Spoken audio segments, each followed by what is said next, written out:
സൈക്കിളിനെ പറ്റി അറിയാത്ത ഒട്ടുമിക്ക ആൾക്കാരും ആദ്യം തന്നെ ഒരു സൈക്കിൾ വാങ്ങിക്കാൻ പോകുമ്പോൾ സൈക്കിളിന്റെ കളർ നോക്കിയും ഡിസൈൻ നോക്കിയുമാണ് പലരും cycle വാങ്ങിക്കാറ്.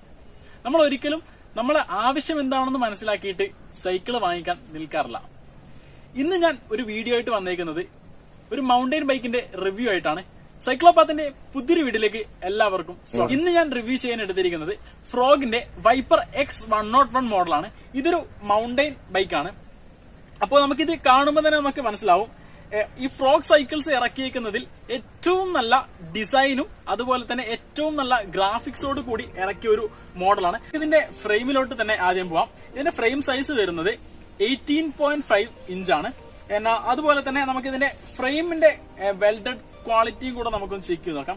Tungsten ignite gas welding, tick welding ആണ് യൂസ് ചെയ്തിട്ടാണ് നമ്മുടെ ഇതിന്റെ ഫ്രെയിം ഒക്കെ ജോയിന്റ് ചെയ്തേക്കുന്നത്. കാണാൻ തന്നെ അത്യാവശ്യം നല്ല രീതിയിലുള്ള ഒരു ഡിസൈൻ ആണ്. ഹൈ ടെൻസൈൽ സ്റ്റീലിലാണ് സൈക്കിളിന്റെ ഫ്രെയിം ഡിസൈൻ ചെയ്തിരിക്കുന്നത്. സ്വാഭാവികമായിട്ടും ഹൈ ടെൻസൈൽ സ്റ്റീൽ ആയതുകൊണ്ട് സൈക്കിളിന്റെ വെയിറ്റ് കുറച്ച് കൂടുതലാണ്. 17.5 കിലോഗ്രാം ആണ് സൈക്കിളിന്റെ വെയിറ്റ് വരുന്നത്. ഇതിന്റെ സസ്പെൻഷൻ വരുന്നത് സൂം സസ്പെൻഷൻ ആണ്. ഇന്ന് ഇന്ത്യൻ വിപണിയിൽ മൗണ്ടൈൻ സൈക്കിളിന് വരുന്ന സസ്പെൻഷനുകളിൽ ഏറ്റവും ബെറ്റർ ആയിട്ട് വരുന്ന സസ്പെൻഷൻ ആണ് സൂം സസ്പെൻഷൻ. ഇതിന്റെ ട്രാവൽ കമ്പനി അവകാശപ്പെടുന്നത് 80 mm ട്രാവൽ വരെ സസ്പെൻഷന് കിട്ടുന്നുണ്ടെന്നാണ്. സാധാരണ എല്ലാ മൗണ്ടൈൻ സൈക്കിളിലും വരുന്നത് പോലെ തന്നെ ഫ്രോഗിന്റെ ഈ മോഡലിലും front and rear mechanical disc brake ആണ് വരുന്നത്. നല്ലൊരു ബ്രേക്കിംഗ് ക്വാളിറ്റി തന്നെ ഈ ബ്രേക്കിംഗ് സിസ്റ്റം പ്രൊവൈഡ് ചെയ്യുന്നുണ്ട് കേട്ടോ.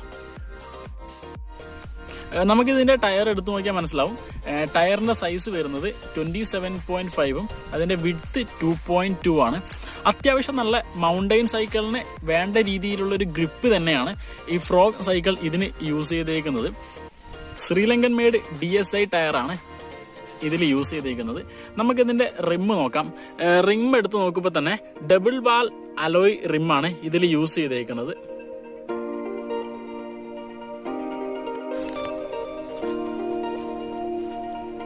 ഇതിന്റെ ഗിയർ വരുന്നത് 21 സ്പീഡിലാണ്. ഫ്രണ്ടില് 3 സ്പീഡും ബാക്കിൽ 7 സ്പീഡുമായിട്ടാണ് വരുന്നത്. ഷിമാനോയുടെ ടൂർണി സീരീസിലെ TY500D ഡിറൈലർ ആണ് ഫ്രണ്ടിലും റിയറിലുമായിട്ട് യൂസ് ചെയ്തേക്കുന്നത്. ഇതിലെ ഫ്രീ വീലും ഷിമാനോയുടെ തന്നെ ഫ്രീ വീലാണ് യൂസ് ചെയ്തേക്കുന്നത്. ഷിമാനോയുടെ MF TZ21 സീരീസ് ഫ്രീ വീലാണ് വരുന്നത്. ഇതിൽ വലിയ ടീത്തുകൾ 28 എണ്ണവും ചെറിയ ടീത്ത് 14 എണ്ണമായിട്ടാണ് വന്നേക്കുന്നത്.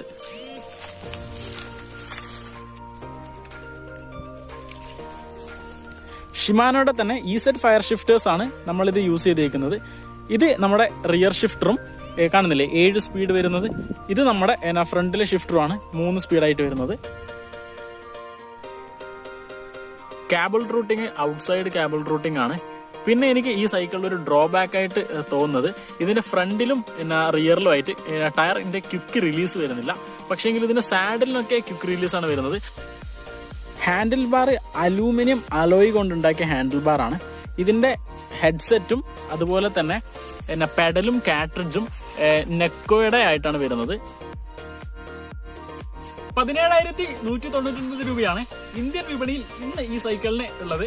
പിന്നെ നിങ്ങൾക്ക് ഈ സൈക്കിൾ ഓൺലൈൻ വെബ്സൈറ്റിലേക്ക് കൂടി നിങ്ങൾക്ക് വാങ്ങിക്കാം. ആമസോണിലേക്ക് കൂടി ആയാലും ഫ്ലിപ്കാർട്ടിലേക്ക് കൂടി ആയാലും അതുപോലെ തന്നെ ഫ്രോഗ് സൈക്കിൾസ് ഇന്ത്യയുടെ ഒഫീഷ്യൽ വെബ്സൈറ്റിലേക്ക് കൂടിയും നിങ്ങൾക്ക് ഈ സൈക്കിൾ വാങ്ങിക്കാം. അതുപോലെ ചൂസ് മൈ ബൈസിക്കിളും ഈ സൈക്കിൾ ഇപ്പോൾ അവൈലബിൾ ആണ്. സൈക്ലോപാത്തിന്റെ ഇന്നത്തെ ഈ റിവ്യൂ വീഡിയോ നിങ്ങൾക്ക് ഇഷ്ടപ്പെട്ടിട്ടുണ്ടെങ്കിൽ വീഡിയോ ലൈക്ക് ചെയ്യുക, ഷെയർ ചെയ്യുക, അതുപോലെ തന്നെ എന്റെ ചാനൽ സബ്സ്ക്രൈബ് കൂടെ ചെയ്യുക.